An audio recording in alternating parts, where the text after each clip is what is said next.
Hello friends, கலாஸ் ரெசிபியில் இன்னைக்கு 2 விதமான milk shake பண்ண போகிறோம். அது எப்படி டேஸ்ட்டாக பண்ணுறதுன்னு பார்க்கலாம் வாங்க.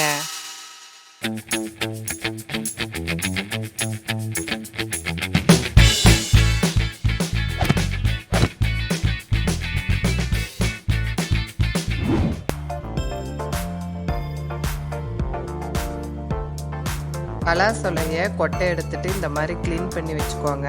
நான் 4 பலாசொலை எடுத்திருக்கேன். இதை மிக்சி ஜாரில் போட்டுக்கலாம்.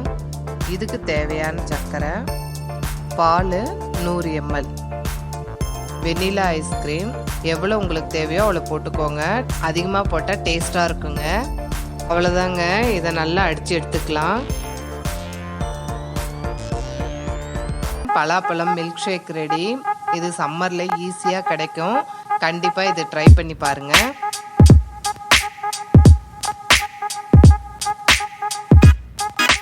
இப்போ வெண்ணிலா மில்க் ஷேக் பார்க்கலாம். மிக்சி ஜாரில் 10 முந்திரி எடுத்துக்கோங்க, கொஞ்சம் சர்க்கரை, பால் 150 ml. இதுக்கு பால் தான் மெயினுங்கிறதுனால கொஞ்சம் எக்ஸ்ட்ராவாக எடுத்துக்கோங்க.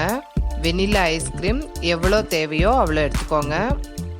இதை நல்லா அடித்து எடுத்துக்கலாம். வெனிலா ஐஸ்கிரீம் அதிகமாக போட்டால் டேஸ்ட்டாக இருக்குங்க. சம்மருக்கு மில்க் ஷேக் ரெடிங்க. இது செய்யறது ரொம்ப ஈஸி, டேஸ்ட்டும் ரொம்ப நல்லா இருக்குங்க. இதை நீங்கள் ட்ரை பண்ணி பார்த்துட்டு உங்களுடைய கமெண்ட்ஸை எனக்கு ஷேர் பண்ணுங்கள். இந்த வீடியோ உங்களுக்கு பிடிச்சிருந்ததுன்னா கலாஸ் ரெசிபிக்கு சப்ஸ்கிரைப் பண்ணுங்கள். பெல் ஐக்கானை கிளிக் பண்ண மறந்துடாதீங்க.